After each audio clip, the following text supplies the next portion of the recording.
got to live. Yeah, I'm on the team. I look to the sky cause I'm waiting on my king.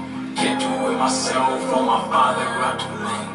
I look to the sky, to the sky, to the sky. Got to live every day like tomorrow's judgment day, because you never know. I can see Messiah coming on his way in a cloud of smoke. I can feel the ruach moving through my veins when the lights are low. I just want the judge to call upon my name.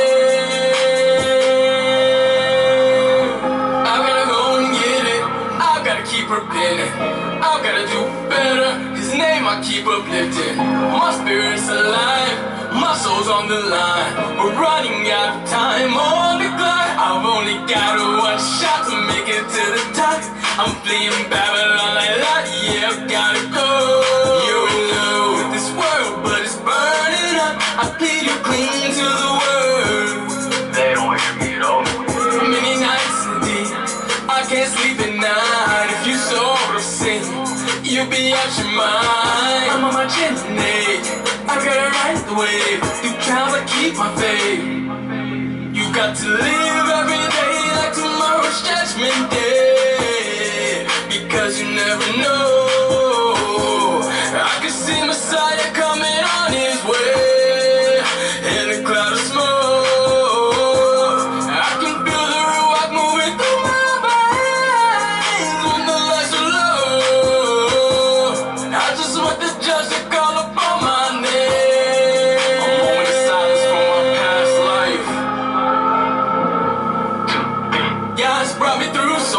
I can't praise enough. To Matthew chapter 7, I pray I'm brave enough. Now that I'm in the truth, ain't no changing up. The devil and all his kingdoms swear they're ganging up, but they ain't fading us. And y'all we trust. I see the end's coming like a winter coming, yeah, but I hold tight to the end. I won't ever let go. Even in the wilderness, or on the ship in the thunderstorm, I will keep my countenance and magnify the Lord.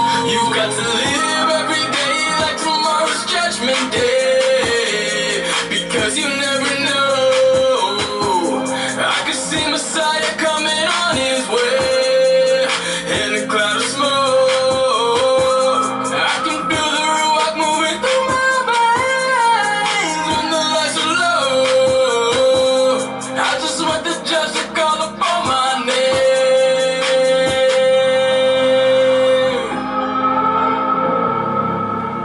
Yeah, rock right, reborn. All praise to the Most High, yeah.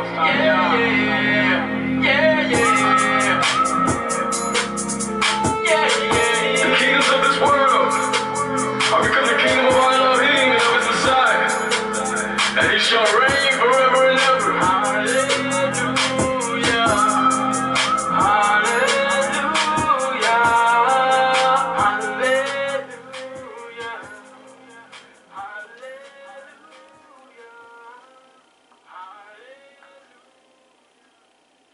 Good morning, Facebook Live. Good morning. YouTube with Orlando, keeping it simple. How's everybody doing this morning? I hope everyone is having a great day. I hope everyone had a great week. Shabbat Shalom, everybody. Shabbat Shalom. Good morning, my brother Greg. Good morning, everyone who's listening to me this morning. But yeah, happy good morning, Facebook Live. Good morning, Breaking Strongholds Ministries. Good morning, YouTube with Orlando, keeping it simple. I hope everyone had a great week this week. I hope the Most High have really truly blessed you over and abundantly with love, kindness, and joy. I hope the Most High have really truly blessed your offsprings over and abundantly with wisdom and knowledge and understanding. I hope the Most High really have given you everything your heart desired this week. You know, I really truly hope he has. My week has been an interesting week, you know. I'm 50 years old, right? And I have a mindset of a 25-year-old. And you know, sometimes I think that I could be able to do things that 25-year-old people can do, but I know I really can't do. And this week I went out there and tried to play a little basketball and messed up my Achilles heel, or just got messed up the back of my ankle this week trying to play a little basketball with them young guys out there this week. But you know, just trying to do what they do, but I really couldn't do it. But it's all good. I know I just got to get back in shape. That's all. Like I told y'all, I'm got to get back into doing more exercise for whatever we got going on in the world. But yeah, good morning everyone. Good morning, Greg. I really appreciate you listening every week. I really appreciate you being dedicated to us at Breaking Strongholds Ministries, man. I really appreciate you. I look forward to seeing you on YouTube and Facebook. It means a lot to me. But let me go ahead and start reading Exodus chapter 20 verses 1 through 17. And it reads, "And El spake all these words, saying, I am Yahuwah thy El, which have brought thee out of the land of Egypt, out of the house of bondage. And thou shalt have no Els before me. And thou shalt not make unto thee any graven image or any likeness of anything that is in the heavens above, or that is in the earth beneath, or that is in the water under the earth. Thou shalt not bow down thyself to them, nor serve them, for I, Yahuwah thy El, am a jealous El, visiting the iniquities upon the children, visiting the iniquities of the father upon the children, to the third and fourth generation of them that hate me, and showing mercy unto thousands of them that love me and keep my commandments. Thou shalt not take the name of Yahuwah thy El in vain, for Yahuwah will not hold him guiltless that taketh his name in vain. Remember the Sabbath day to keep it holy. 6 days shalt thou labor and do all thy works, but the seventh day is the Sabbath of Yahuwah thy El. In it thou shalt not do any works, thou nor thy sons, nor thy daughters, thy manservants, nor thy maidservants, nor thy cattle, nor thy strangers that is within thy gates. For in 6 days Yahuwah made the heaven and earth, the sea, and all that in them is, and rested the seventh day. Wherefore Yahuwah blessed the Sabbath day and hallowed it. Honor thy fathers and thy mothers, that thy days be long upon the land which Yahuwah thy El giveth thee. Thou shalt not kill, thou shalt not commit adultery, thou shalt not steal, thou shalt not bear false witness against thy neighbors, and thou shalt not covet thy neighbor's house. Thou shalt not covet thy neighbor's wife, nor his manservant, nor his maidservant, nor his ox, nor his ass, nor anything that is thy neighbor's." Let us pray. Our Father, which art in heaven, hallowed be thy name. Thy kingdom come, thy will be done on earth as it is in heaven. Give us this day our daily bread. Forgive us of our trespasses, as we forgive those who trespass against us. Lead us not into temptation, but deliver us from evil. Thine to your kingdom, power, to your glory, forever and ever. So let it be. Amen, amen, amen. Yes, good morning everyone. Good morning. I hope your week has been a great week this week. I really truly hope it has been. I hope the Most High really truly have blessed you over and abundantly with love, kindness, and joy. Reason why I say love, kindness, and joy is because that's what people need. The material possessions of the world, they can come and go, but the love that you can get from people it'll help sustain you throughout life and help you get where you need to go. So, you know, I pray for those things and wisdom, because those are the things that we need to help us make it through whatever we got going on in life. And, you know, the reason why I read the 10 Commandments every week is because those are the foundation of our life. We got to have those structures in our life. And in order for us to be able to make it as the children of Israel. Okay? Yes, I do believe that we are the children of Israel, and I do believe that we are the chosen seed, you know. But I do believe that the Gentiles can be grafted in as long as they attach themselves to us as the Hebrews. And they got to follow our leadership and our guidance so that they can be saved through us. But if you could turn to the book of Matthew, turn to the book of Matthew.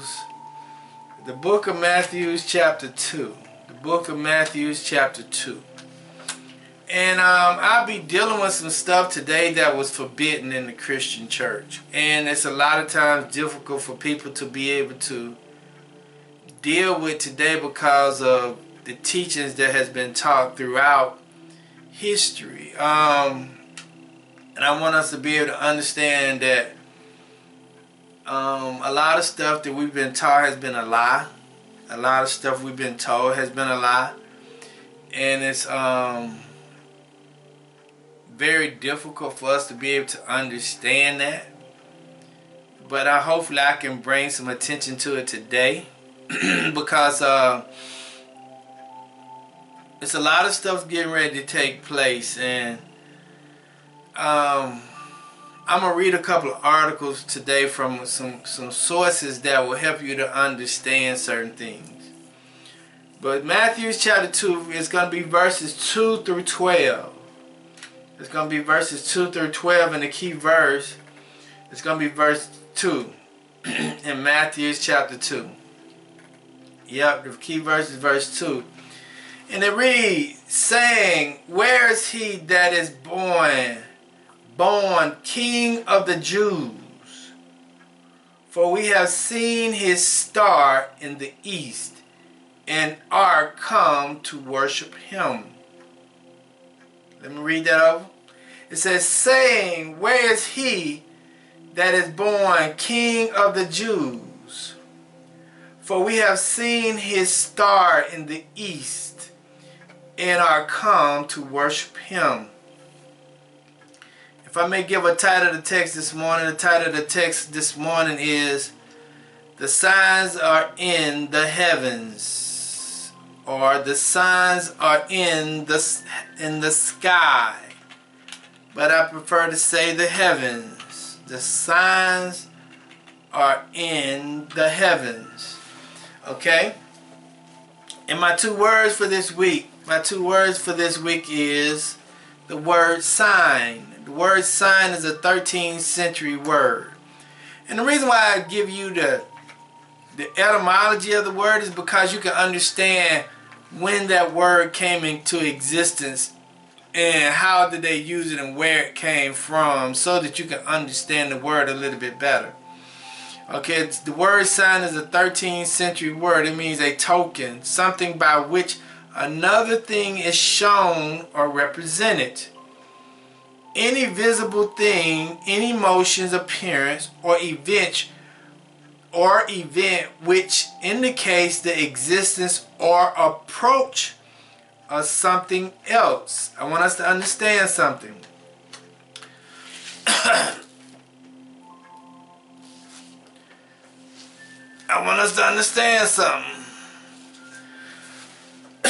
Event which indicates the existence or approach of something else.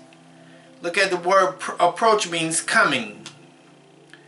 Okay, the word event is a 1570 word. That's when it was established and it came into existence. Event means that which comes, arise, or happen. That which falls out in any incident, good or bad. The consequences of anything. An event is any incident, good or bad. The consequence of anything. We're talking about signs and events today. Okay? So, now, when you look at the book of Matthew and you look at the first two chapters, It's very important how they structured the book of Matthew and how important they put it in the first book of the Synoptic Gospels. It's very important, and why they did it, how they did it, because they first had to tell you the lineage or the origin of Yahshua the HaMashiach and how he came into existence. I mean, not how he came into existence, but what lineage he came out of. It tells you in Matthew chapter 1, verse 1, that the book of generations the book of generations means lineage of Yahshua the HaMashiach, the son of David, the son of Abraham. It's telling you that, and the reason why they're telling you that, because they designing it and structuring it in a certain way so that you can really truly understand Yahshua the HaMashiach, or Jesus the Christ. And when you understand his lineage, then it goes down to tell you his purpose, then it tell you so many other things about him. And then when it goes to chapter 2, it tells you what happened after the birth of Yahshua. It tells you what happened after his birth and what took place. And how did people know that he was on the earth? And a lot of times, signs and wonders are notations on what happened and what is going to happen and how it's going to happen in order for things for you to be able to know what's taking place. And how sometimes people know is by their looking up into the stars. And a lot of people during the Christian church, they used to tell the believers, they used to tell the Christians, not to study the stars, not to study the moons, not to study any of those things, because they felt like it was witchcraft. Even though majority of the elect religious people, that's how they do among studying the Word and see how the Word correlates with the stars and the moon. But they tell the followers, do not study that, because if the followers studied the stars and the moon and the sun and the planets and how they line up and all these things, all the energy that may take place during certain periods of time, they would know that the followers or the people will know what's actually taking place on the earth and what needs to happen and how they need to do it. But a lot of the times, the Christian church or the leaders tell them, no, don't listen to that, or no, don't listen to this, or no, don't listen to that, and no, don't listen to that. Even though he has given you information on what to do and how to do it and how to study it. Because let us go to Genesis, because I want us to understand something. The book of Genesis is the foundation. It's the beginning of everything, right? That's what Genesis means, the beginning. And he tells you in Genesis 1 how he established earth. He tells you who he is. He tells you all these things. But when we go to Genesis chapter 1 verses 14, I want us to be able to understand something, because a lot of times when we just read the Bible, we don't really actually study the Bible. We just read it as if it's just a religious book, and that's just basically it. Or it's a religious book on how I should live, okay? But you really don't, a lot of people really don't dissect the book the way it should be. And it reads in Genesis 1 and 14, it says, and El said, let there be light in the firmaments of the heavens to divide the day from the night, and let there be for signs. Let them be for signs and for seasons and for days and years. And let them be for light in the firmament of the heavens to give light upon the earth. And it was so. Listen to this, verse 16 and 17, which is very important.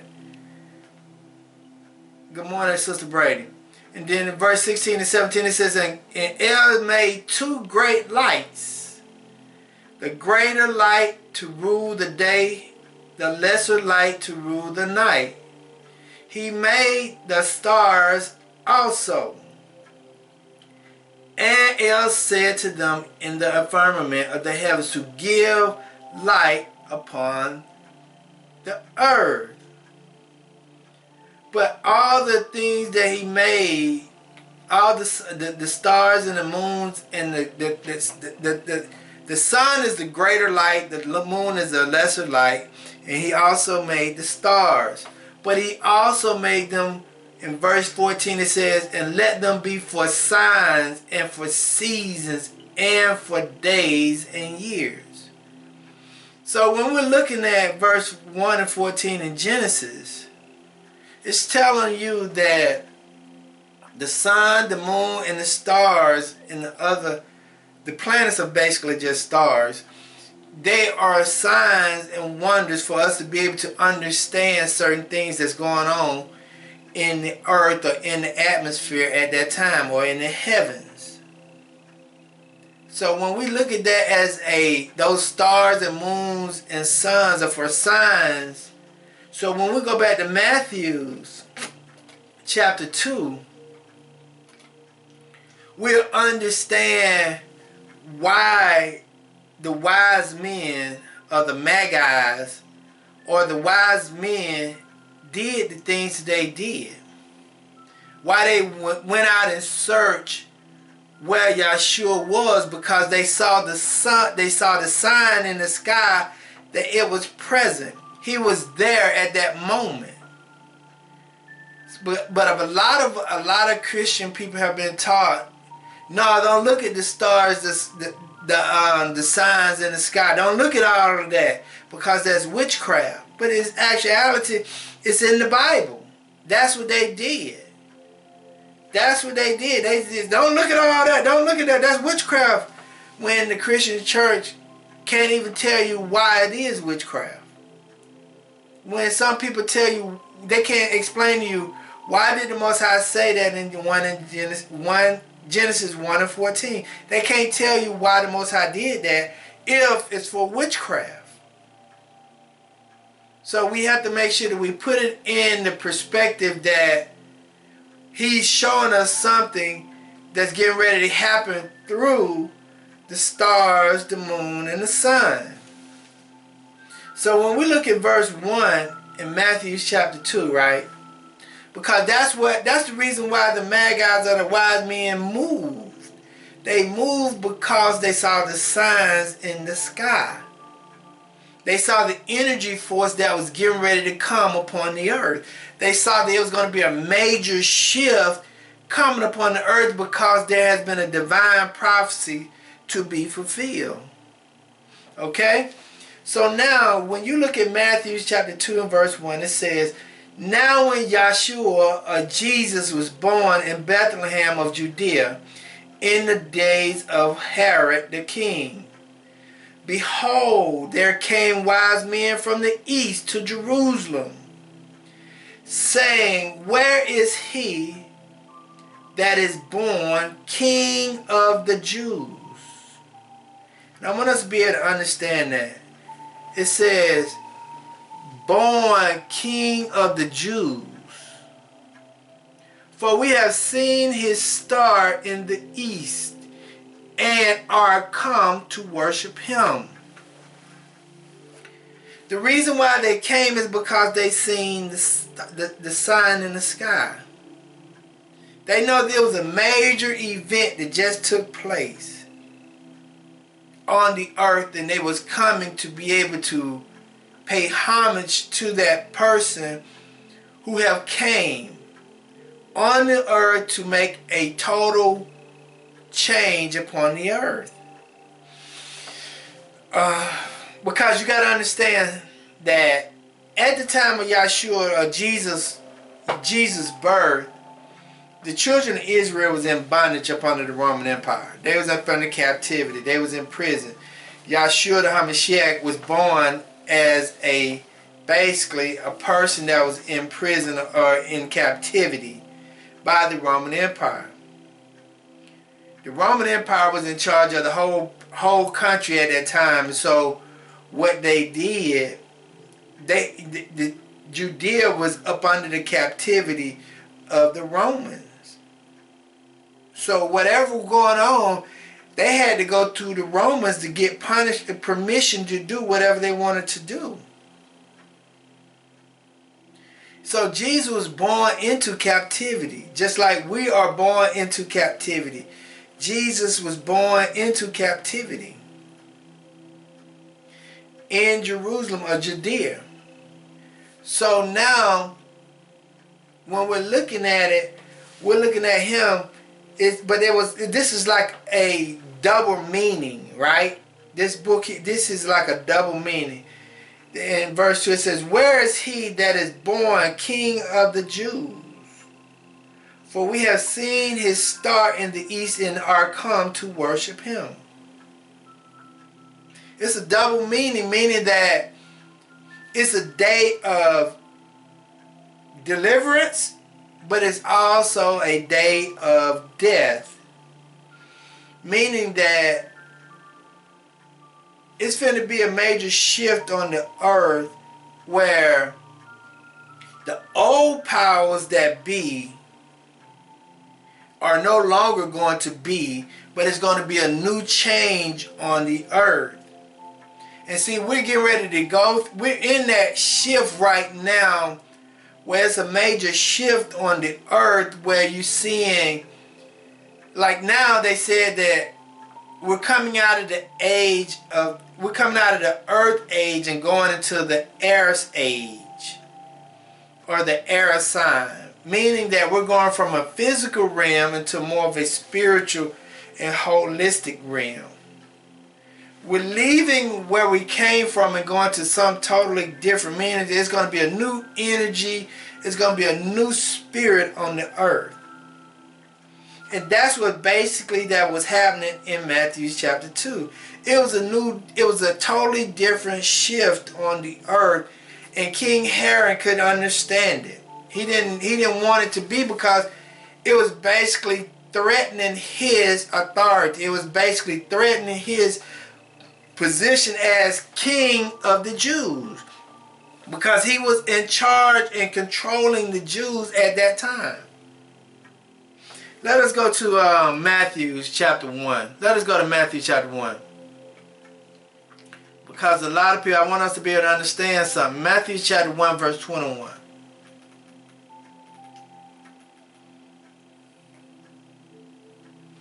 I'm going to read 20 and 21 because I want us to understand something. This is still talking about, it gave the first part, gave the lineage, and then this is talking about what's Jesus, Yahshua's purpose truly is for. It's telling you in this part here what is Yahshua's truly purpose is. In Matthew chapter 1 verse 20 it says, "But while he thought on these things, behold, the angel of Yahuwah appeared unto Joseph in a dream, saying, Joseph, thou son of David, fear not to take unto thee Mary thy wife, for that which is conceived in her is of the Holy Ghost." Listen to this. This is very important, because that's what it'll tell you the reason why the Magi's came to Mary. Then it says, "And she shall bring forth a son, and thou shalt call his name Yahshua," or Jesus, "for he shall save his people from their sins." So the event that took place was a miraculous birth, and Yahshua came down for a specific reason and for a specific purpose. His specific purpose was to save his people from their sins. So when we look at Matthew chapter 2 verse 2, when we look at it and we understand the first part of it, says, saying, "Where is he that is born King of the Jews?" Jesus, or Yahshua, was designated, and his nationalities he was out of the tribe of Judah. He was a Yehudim. he was considered to be a Jew. So they was looking for this dark-skinned baby that came out of the Nazarite, that came out of Bethlehem of Judea, and they was looking for this specific person because of what he came to do, the energy in the spirit and the things he came to, the miraculous powers that he came to perform on earth. They was looking for this specific person. This was the event. This miraculous birth was the event. The miraculous birth was the event. Let us go to Luke. Luke chapter 23. Verse 38. Because sometimes people use this story for quote unquote Christmas. They use this story, the miraculous birth or the wise men, as a Christmas story, but it's not a Christmas story. It is a shifting of power on the earth. It's not considered to be a celebration of a birth. It is a celebration of a shifting of power on the earth. Because you got to understand that he came for the children of Israel and to be able to save them from their sins. He came to be their king, their leader, and not Herod the Great. So he was taking power from Herod and to bring power to him so that he can deliver his people out of Herod's hands. And that is something that we got to understand. That's something we got to understand, is that it was just a major shift on the earth at that point in time. And see, a lot of the times we don't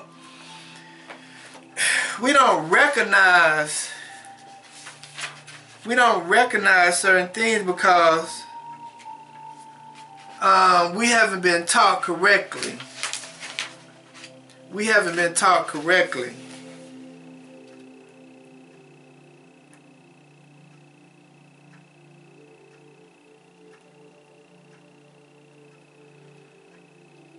Okay, let me read you something out of the Apocryphers. 2nd Ezra chapter 6, verse 6 and 7.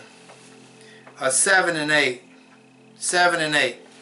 And it reads, and it says, Then answered I and said, What shall be the parting as unders of the times? Or when shall be the end of the first and the beginning of it that follows? And he said unto me, From Abraham unto Isaac and Jacob, and from Isaac unto Jacob, and Esau were born of him. Jacob's hand held first the heel of Esau. Listen to this. For Esau is the end of the world, and Jacob is the beginning of it that followed.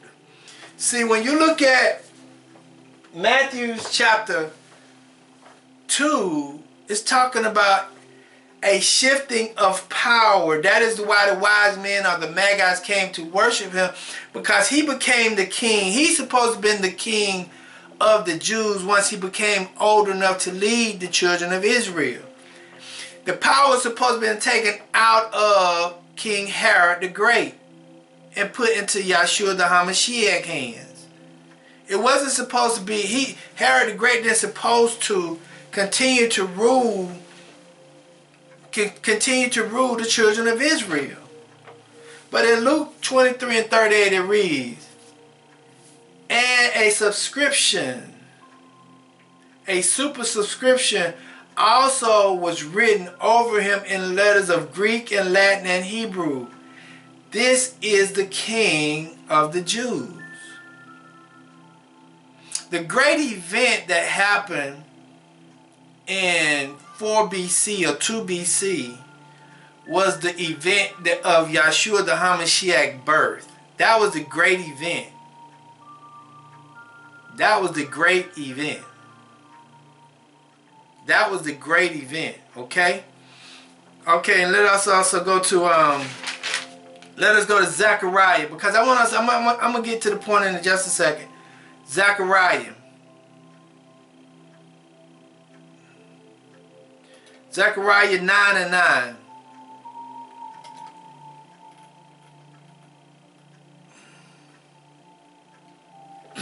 Because a lot of us don't understand what's really going on the earth today.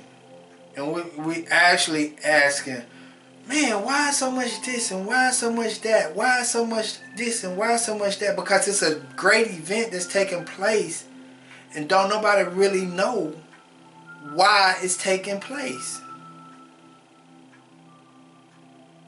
King Herod the Great didn't know why the wise men came to him. But they knew why they was going to the king. The king didn't know why the Magi's came. But the Magi's knew what their purpose was. Like now, some people don't understand what's actually taking place, why all these events are taking place on the earth, but a lot of people do. And that's what I'm talking about. The events that happened during the King Herod and now, it is for a specific reason and purpose. It's because of a major shift that is going on the earth. Okay, in Zechariah 9:9 it says, rejoice greatly, O daughter of Zion. Shout, O daughter of Jerusalem. Behold, thy king cometh unto thee. He is just and having salvation, lowly, and riding upon an ass, and upon a colt, the foals of his ass, the fowls of an ass. See, when Yahshua the HaMashiach rode into Jerusalem on that donkey, they didn't know who he really was. That was the event that was taking place. He was coming into Jerusalem, but they thought he was coming in from a physical, but he was actually coming in from a spiritual. He was trying to change the people's mindset. He wasn't trying to change the people physically. He was just trying to get them to mentally think. And like right now, what we seeing on the earth, a lot of people are trying to look at something from a physical sense. Even though we see physical changes, events that's taking place. Like it was last week, it was eight rail derailments. Train derailments. 8 train derailments last week. You know, it was 2 lumber yards caught on fire. All these events was taking place on the earth, and people are probably saying, man, what's going on? What's going on? What's going on? Why the U.S. is going through all this? Why the U.S. is going through all this? Because it's a great awakening. It's a great shift. Because when we look at the book of Revelation, we'll say, what does the book of Revelation? We're in the book of Revelation, but what does the book of Revelation, what does Revelation mean? Revelation means to reveal. Means to make known, to see what's really taking place. So when we look at it, this is a great event that's taking place is a major shift on earth. Just like then, it's just like now. But a lot of times people are not able to handle it. Okay, so we're talking about let us go back to Matthew chapter 2. So when the Magi's went to Herod, Herod didn't know what was going on. He didn't know what was taking place. They say, we came to worship the king of the Magi said, we came to worship the king of the Jews. And the Herod was like, man, what y'all talking about? I'm the king. I'm ruling them. I'm their king. I'm their ruler. They ain't nobody ruling them except me. That's why he was so discombobulated at that time. That's why he was so jacked up, because he couldn't understand what they were talking about. Okay, so now let us go to verse 3. It says, when Herod the king had heard these things. See, Herod didn't know what was taking place because he didn't know. He didn't have a connection. He said, and so when Herod the king had heard these things, he was what? He was troubled, and all Jerusalem with him. Because it was a threat of leadership. It was a threat of power. It was a threat that was taking place on the earth, and King Herod wasn't ready for that. That's what you see going on earth right now. A lot of people are not ready for the shift. A lot of people are not ready for the change. A lot of people are not ready for those who was at the tail become the head, and those at the head become the tail. A lot of people are not ready for that. A lot of people are not ready for what some people call the 5D or 5D, 5 dimension. A lot of people want to stay. A lot of people want to stay in. Why we can't go back to the old days? Well, I can't wait till it return back to the way it used to be. A lot of people don't want to go through that new transition. Everybody want to stay in the old way of living. That's why you used to hear people always say, man, I'm praying that everything get back the way it used to be. No, that shift changed in December. That shift changed in 2019. When that shift came upon the earth, that new spirit, that new energy started to come upon the earth, that means that everything, the events was taking place to be able to take control out of people's hands and put it back into the original people's hands. But a lot of people was not ready for that, and is to this day not ready, because they don't understand what's taking place. Okay, in verse 4 it says, because you got to understand that King Herod didn't know what was going on. Only the Magi's. The Magi's knew, but King Herod the Great and all the people in Jerusalem didn't know.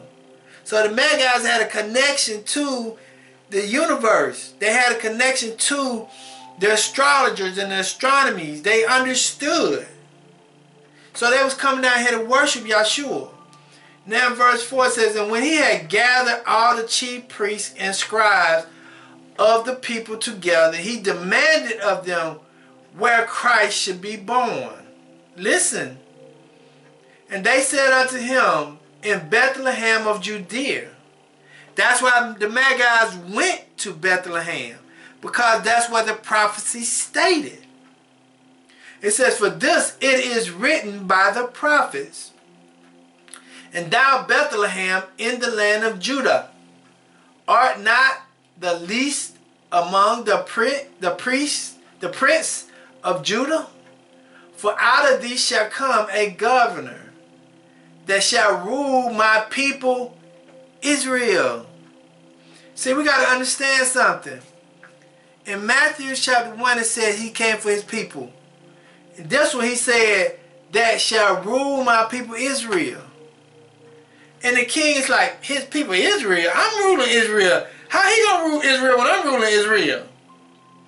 That's what his thought process. He was jacked up. That's why he was so troubled, because it was confusing to him.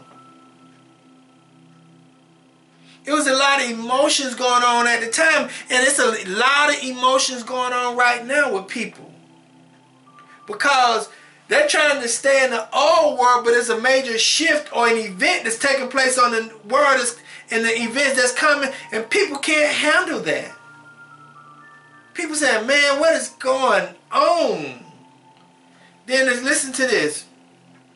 Then Herod, when he had privately called the wise men, inquired of them diligently what time the star appeared. What time did the sign appear? We know the event took place. Now, when did the sign appear in the heavens? What time did the star appear in the heavens? Let us go to the book of Revelation. Let us go to Revelations chapter 12. Because a lot of the times we really do not pay attention to the words and the terminologies in the Bible, the Bible. It says 12, 1 through 5 in Revelations means to reveal. And there appeared a great wonder, a sign in heaven. A woman clothed with the sun and the moon under her feet, and upon her head a crown of 12 stars. And she, being with child, cried, prevailing in birth and pain to be delivered. Listen to this. There appeared another wonder in heaven, and behold, a great red dragon, having 7 heads and 10 horns, and 7 crowns upon his head. His tail drew the 3rd part of the stars of heaven, and did cast them to the earth. And the dragon stood before the woman, which was ready to be delivered, for to devour her child as soon as it was born. Listen to that. Don't that sound like what Herod the Great was getting ready to do to Yahshua the Hamashiach? Listen to that. It says, for to devour her child as soon as it was born. For she brought forth a man-child who was to rule all nations with a rod of iron, and her child was caught up unto El, and to his throne. So it's letting you know that it was some stuff going on in the heavens and earth, in the heavens. And it says, when you look at the word wonders, another wonder, that's signs. So something was going on. It's like if you seeing somebody fight behind the door, you can hear some stuff going on. You can hear some noise making.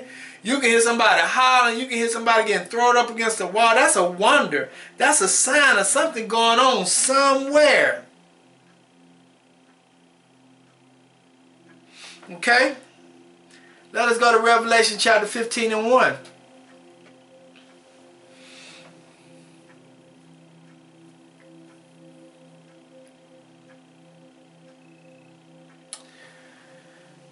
And it reads, and I saw another sign in heaven, great and marvelous, 7 angels having the 7 last plagues, for in them is filled up the wrath of God, the wrath of El. Let me read that over.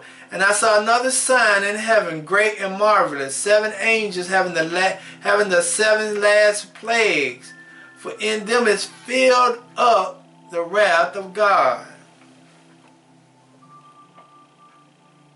See, a lot of things be going on up in the heavens and we don't even pay attention to it because we've been taught not to look up. Like that movie, Don't Look Up.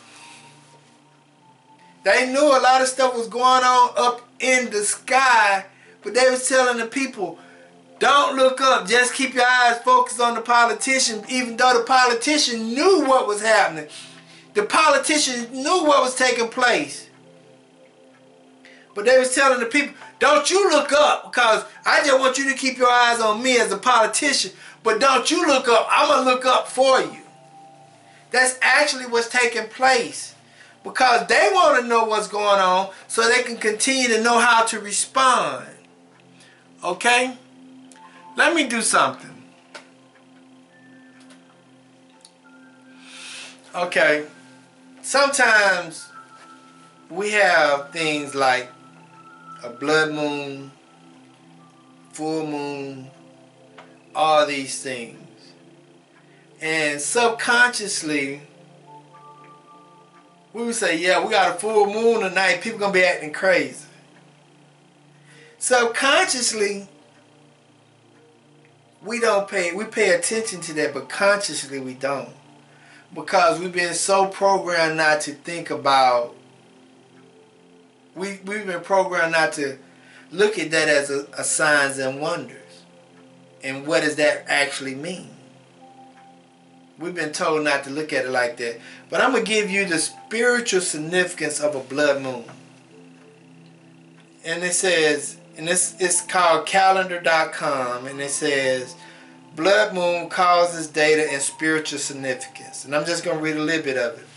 It says that the spiritual significance of a blood moon, according to the Mesopotamians, the blood moon symbolized the death and the downfall of the king, However, a few Native American tribes think that a moon turns red when it is derived of love and care. Therefore, a blood moon meant that the moon needs affections. But the point of it is we have to find the significance of the blood moon. And when you look at it, when they say the blood moon is the death and downfall of the king, of that person at the time, people get alarmed. People say, man, really, truly, for real? It's just like when we look at the full, like the full moon. It's like one time I was talking to my friend, right? I was talking to this guy.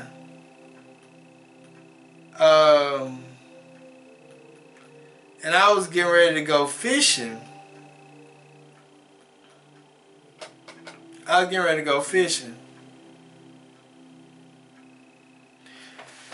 He said, Orlando, never go fishing on a full moon. He said, never go fishing on a full moon. But because I was not paying attention to what was going on up in the heavens, and I went fishing on a full moon, I didn't catch no fish. But he said, Orlando, did you go fishing that weekend? I said, yeah, I went fishing. He said, you didn't catch nothing, did you? I said, no. He said, why? I said, why? He said, because it was a full moon, Orlando. Never go fishing on a full moon. But logically, people don't pay that any attention because we don't think logically that it has some association or the full moon brings certain energies upon the earth. But consciously we'll say, it's a full moon tonight, people going to act crazy. It's a full moon tonight, people going to act crazy. But we've been taught so long not to study that. But we know consciously it's a full moon night, people going to act crazy, man, you better stay in the house. But this is what it says in Healthline. This is Healthline. And it's on, the article came out.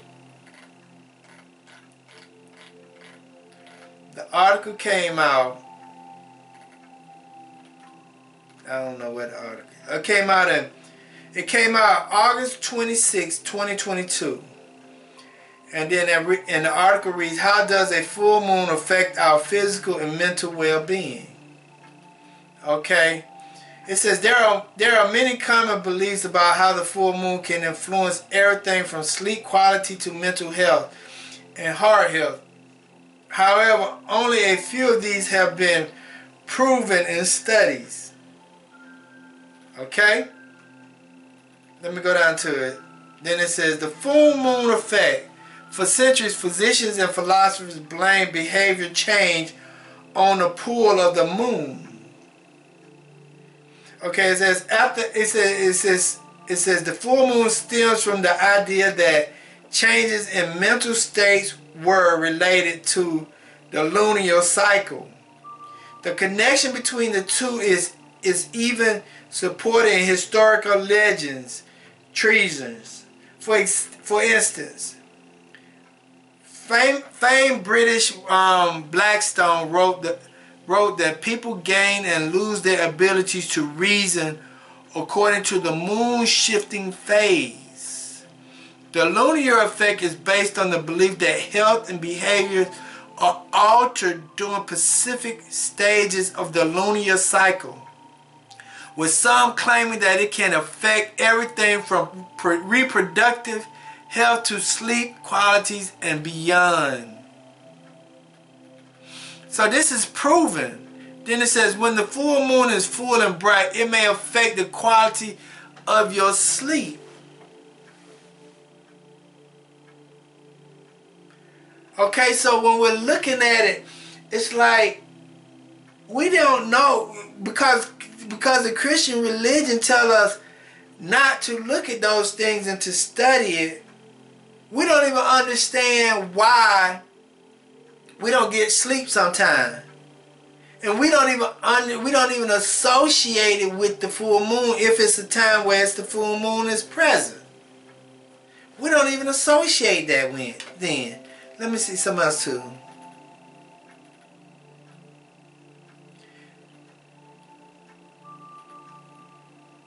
Okay, then listen to this. Listen to this. It says, but the widespread use of electric lights means many of your rhythms are adapting to new light and dark patterns. They saying that when a full moon comes on the earth, it affects people who have anxiety, bipolar disorder, depression. Those people who have bipolar, anxiety, and depression, it affects them more. Because what the energy that comes off of the full moon. The energy that comes out the full moon, it affects them more. That blood moon represents that a king is getting ready to fall. Something tragically is getting ready to take place on the earth during the full moon time. Okay? I want to read you something else too.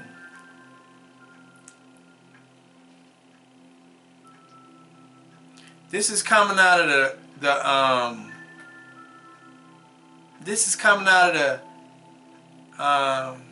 Britannica.com. It's coming out of Britannica.com, right?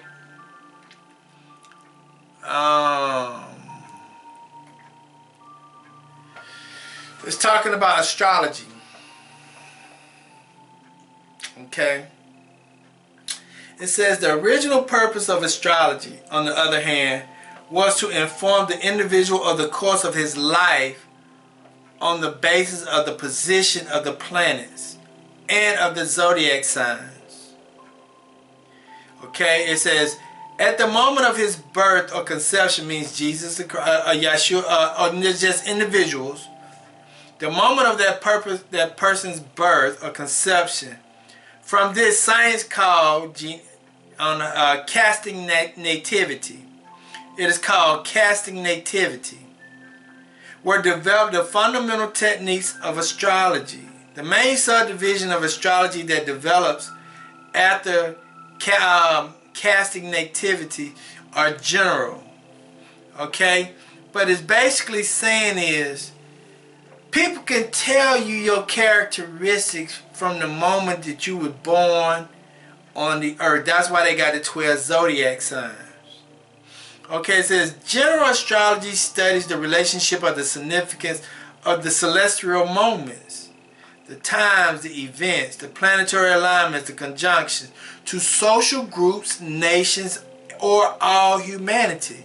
It's answers by astrological means.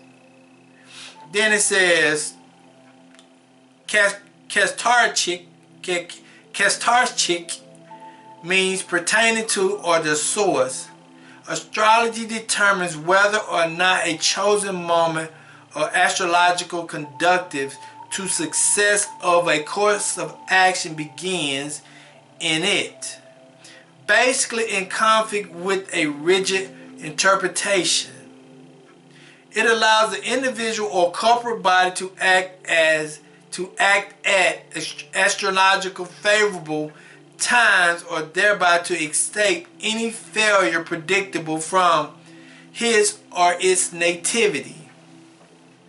What that is basically saying, the kings of the earth, right? If they want to go to war with somebody, if they want to do something that is going to be an earth moving event, they only go to those events when it's time, when the stars are lined up for them to be successful. It's just like now, Putin is getting ready to say that he's getting ready to make a second invasion on Ukraine. Right? He's getting ready to make a second invasion on Ukraine. He's getting ready to make a second invasion on Ukraine. And he's going to make it around first week of spring. He's going to make the second invasion around the second week of spring. So what is going on in the stars during the second week of spring? What is actually taking place during the second week of spring? We are in the age of Aquarius, right? We're in the age of Aquarius. In the age of Aquarius, we're in the age of Aquarius. And what is the age of Aquarius? The age of Aquarius is an energy force, means progression. When you talk to somebody and they say we're in the age of Aquarius, it means progression. It also symbolizes water bearing, somebody pouring something on the earth or pouring something, right? But the age of Aquarius also means they stir up the winds of change and mental change. It's not just a physical change, it's a mental change as well. It says broaden our insight beyond our individual lives and experience. It means the energy that's coming up on the earth is this free thinking, doing the greatest good for most people. So, also, what's going to happen during the first week of spring, say from March 23rd to June 11th. We're going to be in the season of change or progression, but we're going to also be in the season of transformation. So this progression is going to give a great transformation on the earth at the time. So what planet is in the Aquarius during the time of the new year? Which is Pluto. Okay? And I know I'm talking crazy to a lot of you all, but to those who understand the stars and the moon and the sun and how the planets line, I'm not talking crazy to you all. But those who are not familiar with this, yeah, y'all probably saying it's crazy, it's this, that, and the other. But in actuality, it's all written in the heavens. Okay. But the energy of Pluto. Pluto comes into the age of Aquarius on March 23rd. And Pluto means transformation. The earth, it means that the energy that's going to be on the earth is going to be a great transformation that's going to be on the earth during that period. Okay, Pluto means transformation. It means a planet of destruction. It also means a regeneration. It means death and reborn. It means supreme ruler. Pluto is the supreme ruler of the heavens. So Pluto, since we're in the age of Aquarius, and Pluto comes in on March 23rd, which is the first week of the spring calendar, or the beginning of almost close to the beginning of the new year, Pluto is coming in. And what is the energy that Pluto brings? Pluto brings destruction and regeneration. But also, what did Putin say he's going to do? He's going to go into Ukraine during the first week of the spring. Because he understands that the energy on the earth, Putin understands that the energy on the earth has to be in his favor before he moves. I just read that in the Botanica. I'm gonna read it over again for you.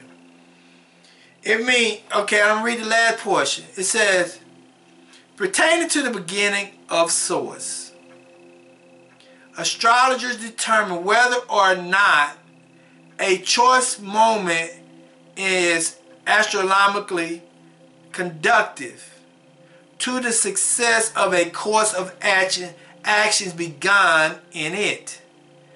Basically, in conflict with a rigid interpretation, it allows individuals or corporate bodies to act at astronomically favorable times and thereby to escape any failure predictable from his or its nativity.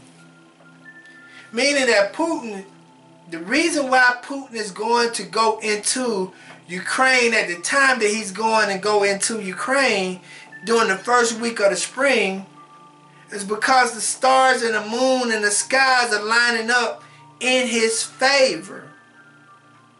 He's not going into it because of what they're saying, the weather conditions. He's going because the energy that's aligned, that's coming off the stars and the moons and the planets are being acting in his favor. That's why he's doing it. He's not doing it because of the weather. He's doing it because of the energy that's going to be on the earth at the time. That's why you see a major shift with people on the earth. Everybody is shifting. Everybody is shifting from pharmaceutical medicine and going back to the spirit, going back to the Ruach HaKodesh. Because it's a major shift going on and people don't understand it. And I know y'all probably said, man, whatever. But people who understand the study of the stars and the moons and the planets, they understand what I'm saying. They know that I'm not talking crazy. They know that it's predictable. That's why things are taking place the way they are. But let us go back to Matthew chapter 2. Matthew chapter 2. Verse 8. Because I want us to understand something. The event took place in Bethlehem of Judea, which was the immaculate birth of Yeshua the HaMashiach. The events that's taking place on the earth now is very horrific. And a lot of people don't understand it because they're just the same as the way King Herod was. They was confused. They didn't understand. But the people who really truly understand, they understand it because they saw the sun. They understood the star in the sky. It just wasn't a time period. It was the sign in the sky. And see, when that shift came on the earth was in 2019 and 2020, when we shift from the earth age until the Aquarius age. And when Aquarius means transformation, a lot of people started doing different stuff during 2019 and 2021, 2022. People made great business ventures during 20 and 21, and they was very successful because they were shifting from an earth age into a spiritual age. People was making a lot of transformations during that point in time. They might not have known why they were shifting, but it was shifting during that time period. And they didn't even understand it. And it was because of the energy and the spirit that was on the earth at that time. And the energy and the spirit on the earth at the time was like, let's make moves, let's change, let's shift. They call it, it was a separation of the wheat and the tares. Okay? So now let us go to Matthew chapter 2 and 9. And then it reads, when they had heard the king, they departed. And lo, the star which they saw in the east went before them till it came and stood under where the child was. See, they followed the star. They followed the stars, and they followed it into a certain location. They was being led by the stars that was in the sky. And when they saw the star, they rejoiced with exceeding great joy. And when they were come into the house, they saw the young child with Mary, his mother, and fell down and worshipped him. And when they had opened their treasures, they presented unto him gifts, gold and frankincense and myrrh. And being warned of El in a dream that they should not return to Herod, they departed into their own countries another way.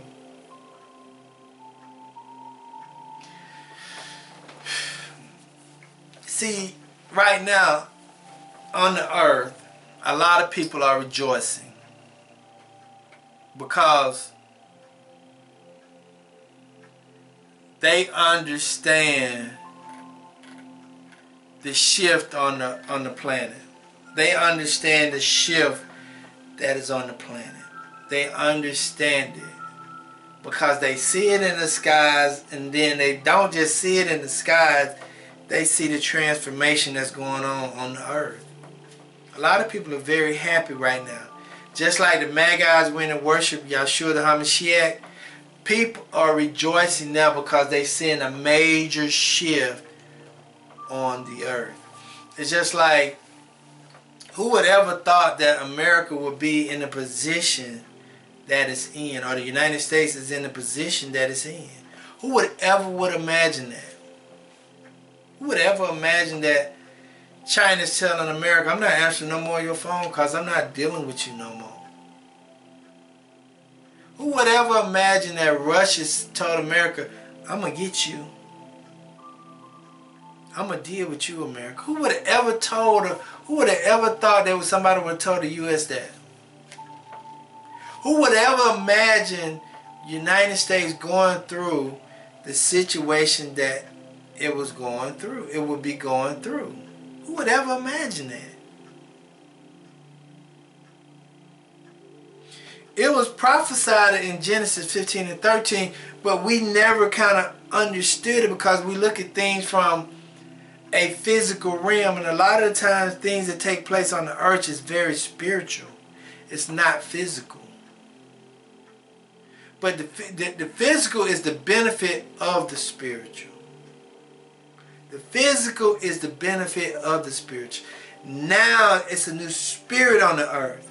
It's a progressive transformation that's taking place, and it is basically, it's a separation of the wheat and the tares that's going on right now. And I don't think a lot of people truly understand it. It's a lot of divorces going on. It's a lot of separation going on. It's a lot of friendships breaking up. But it's also a lot of friendships that's coming together. It's a lot of people. It's a lot of relationships that's coming together because it's separating spirits right now. It's destroying some and giving rebirth to some. That is what's actually taking place on the earth, and that's the reason why King Herod sought out to kill Yahshua the HaMashiach, is because he didn't want his rulership to die. He didn't want his leadership to die. Because he saw the writing on the wall, but he could not accept it. And a lot of people cannot accept the change on the earth. Do you think that people who've been ruling the world for the amount of time that they've been ruling the world, do you think that they want to just basically give up that rulership? Do you really think that they're trying to do whatever they possibly can do to continue that rulership? Everything that they possibly can do, they're trying to do it because they don't want to give up their power and their authority.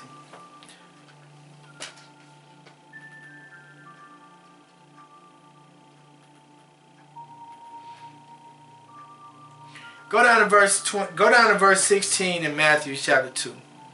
Because the change and the shift on the earth was so great, and Yahshua the HaMashiach was on the earth, and Herod understood what was taking place. He was so afraid. This is what he decided to do. It says, then King Herod, when he saw that he was mocked of the wise men, was exceedingly angry, and he sent forth and slew all the children that were in Bethlehem, and all the coast thereof, from 2 years old and under, according to the time which he had diligently inquired of the wise men.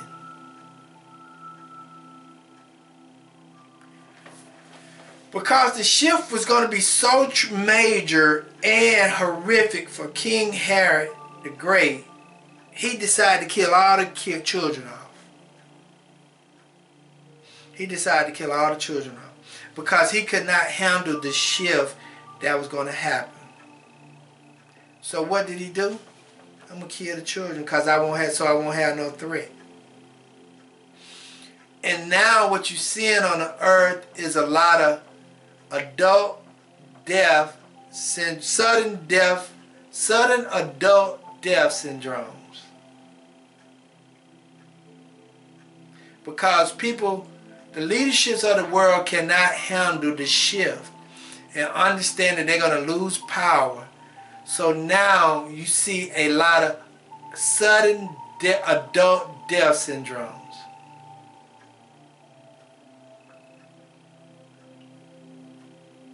Because they saw the writing on the wall way before we saw it. Because they studied the stars. So what did they do? They did some things to make some people do some things. So now what you see on the earth is adult deaths, a sudden adult death syndromes. Because he was afraid. They was afraid of what's going to take place. But people now, but still, the people who see the shift, they're rejoicing. They're rejoicing. Let us go to, and I know this sounds confusing to a lot of you all, but I'm going to read you something else too. I know it sounds confusing to a lot of you all, but I hope you get it when you listen to this about 2 or 3 times. Let us go to Psalms 62. 67 and 4.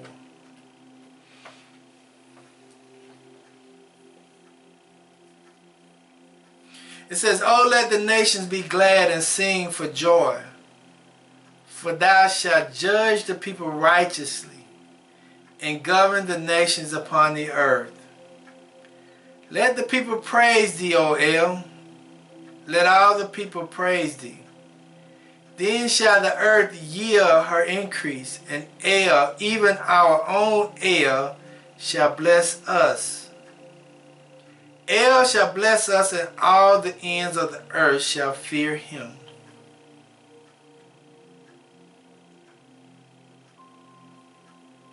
It's a lot of people rejoicing now because it's major shifting going on. It's a new energy. It's a new spirit. It's a separation of the wheat and the tares. And people cannot see it from a spiritual eye, from a physical eye. They got to look at it from a spiritual eye. Let's go to Acts chapter 13.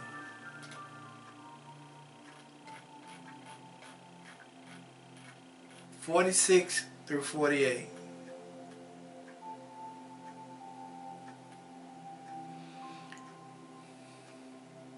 It says, Then Paul and Barnabas waxed bold and said, "It was necessary that the word of El should first have been spoken to you. But seeing ye put it from you, and judge yourself unworthy of the everlasting life, lo, we turn to the Gentiles. For so has the Yahuwah commanded us, saying, I have sent thee to be a light of the Gentiles, that thou should be for salvation unto the end of the earth." Listen to this. "And when the Gentiles heard this, they was glad and glorified the word of Yahuwah, and as many were ordained to eternal life believe." Meaning, when you truly understand the word and you really truly believe that everything is for your good and your purpose, you'll be rejoicing right now.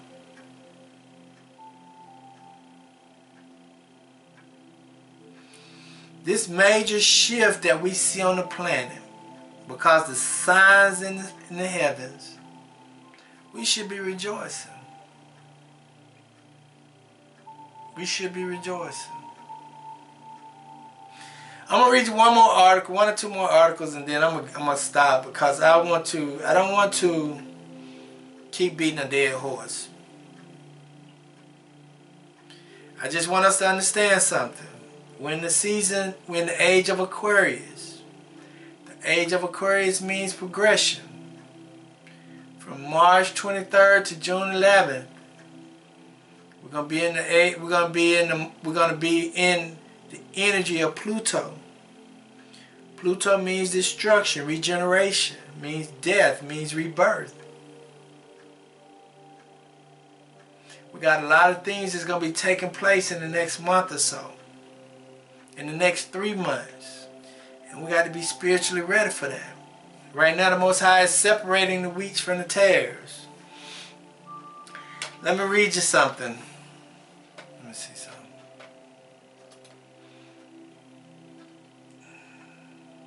I'm going to talk about the crucifixion of Yahshua.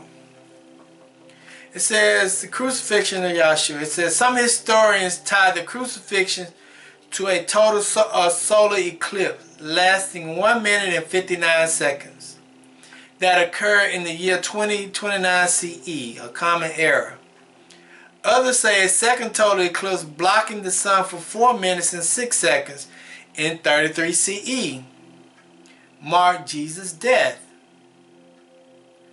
So when we look at when the earth was shaken and the sun went black,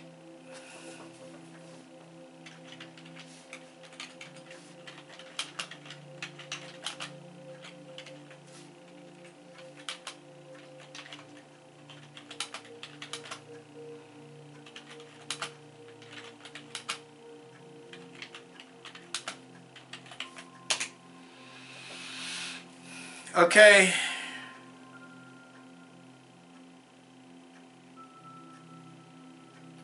let me see if I can find it.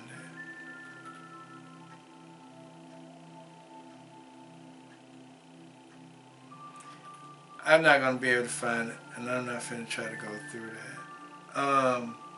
But when Yahshua was on the cross, when Yahshua was on the cross, they said that it was a total eclipse that day.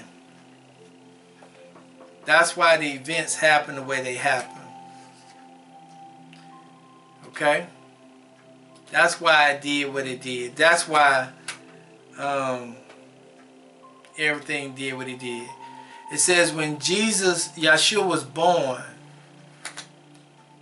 Jupiter and Mercury was lined up together in 4 BC or 2 BC. And Jupiter and Mercury supposed to line up March 1st of 2023. So am I talking to some of you all is superstition? I just want you all to understand that the Bible tells you about astrology and astronomy. And it tells you in Genesis chapter 1 verses 14 that those are signs and wonders. We just have to pay attention to them. You know, we just can't throw it out the window about all these planets lining up that we got a blood moon and we got a full moon and we got a total eclipse. We got a total eclipse and people saying, what is a total eclipse?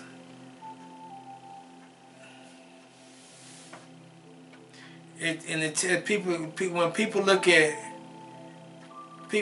look at total eclipses, even though we'll let our kids go out and look at the eclipse, or people say, don't look at the sun right now, we're in an eclipse. People don't look at that and say, what is that eclipse is for? Why are we having a solar eclipse? What is the spiritual sign of a total solar eclipse? People don't look at that and say that.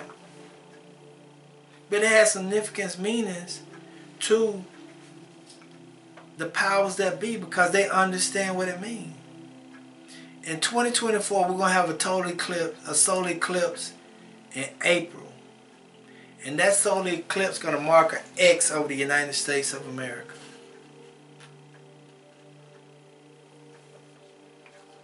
So what you're seeing right now on the earth, it's a big transformation.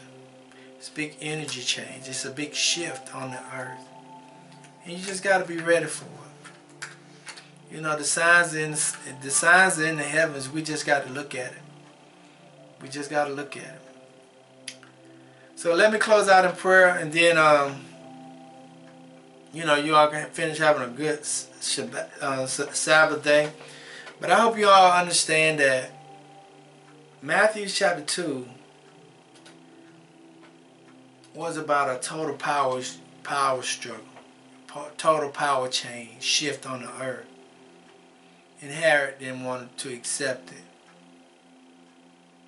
because he thought that he was in control, but Yahuwah was in control. The Magi's understood the sign in the sky. They understood there was a great event happening, and that's why they went and rejoiced and celebrated, because they understood that shift, that energy, that spirit that came upon the earth at that time. So let me pray so we can go. Father, as we come to you today, we thank you, we bless you, we give you all the honor and the glory. We thank you for everything that you have done and what you continue to do. We thank you for what you have given us today. I know a lot of our listeners may not comprehend or understand, because they have been told not to look at the signs in the sky.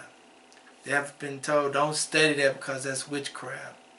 Don't do that because of this. Don't do that because of that. That's what some people have been taught, Abba. But I ask that you allow your spirit to move upon those people just to look into this teachings just a little bit more. Look into what does Aquarius mean. Let them look into what Pluto means. Let them look into what Mercury and Venus and Jupiter mean, and what energy that comes off of that. Also, let them be able to look at and study what a full moon means. What does a blood moon mean? So that they can understand that if they do see a blood moon, they understand that it's more serious than what they think it is. Let them be able to understand what eclipse means, so that they can be able to put things into more perspective and not just look at life from a religious point of view. We know that you created all these things for your glory and your signs and wonders. So we ask that you help your people to be opened up, to be transformed to some progressive information, so that they would not be stuck in a box. Everything is done for a reason. And we just ask that you help your people to understand that. We understand that some people may not understand this verse in Ecclesiastes chapter 2. It reads, all things come alike to all. There is one event to the righteous and to the wicked, to the good and to the clean, and to the unclean, and to him that sacrifice, and to him that sacrifice not. As is the good, so is the sinner. He that sweareth as he that feareth an oath. This is an evil among all things, that they are done under the sun, that there is one event unto all. The events that we see now, Father, that is taking place upon the earth, we see that you have given them from the stars and the moon and the skies. So we just ask that you open your people's eyes up so they can see and feel your spirit upon the earth. We ask that you protect our people.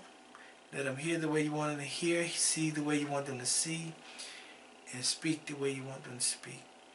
Protect us as we travel the highways and byways. We ask that you just continue to let us do your will and your purpose. Let us continue to just do your will and endure. And all these things we pray. So let it be. Well, praise to the Most High. Shalom, shalom, shalom. Hey, y'all have a happy Sabbath day. Kahala, Yahweh, Bahasama Masaya Yasa. Hey, look, This right here for my Hebrews. Don't fold. You get tried in that fire, you real gold. A real diamond, an arbor, like let me test it. If you make it through that, then you get your blessing. It won't prosper, but you gon' see that weapon. Be the blood of a marsh, y'all get protection.